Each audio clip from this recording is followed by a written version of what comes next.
Ayan, gumawa sila ng poste. Ayan yung poste. Tsaka yun.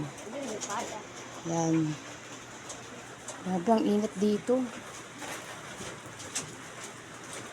Ayan. Tapos, andun yung ano ko.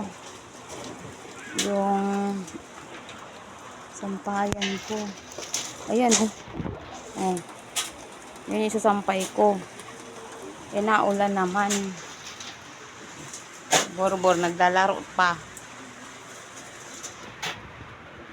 Ay, ang init dito. Yan, nagulo pa.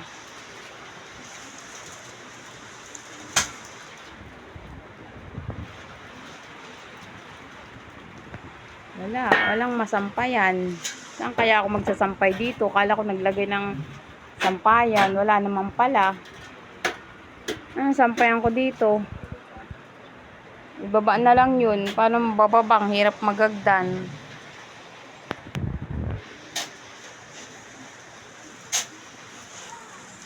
Ay, nako, umulan pa nga. Wala, nakulog pa.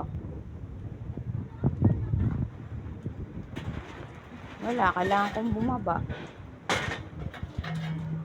Gawa na lang ng paraan para makapagsampay sa baba.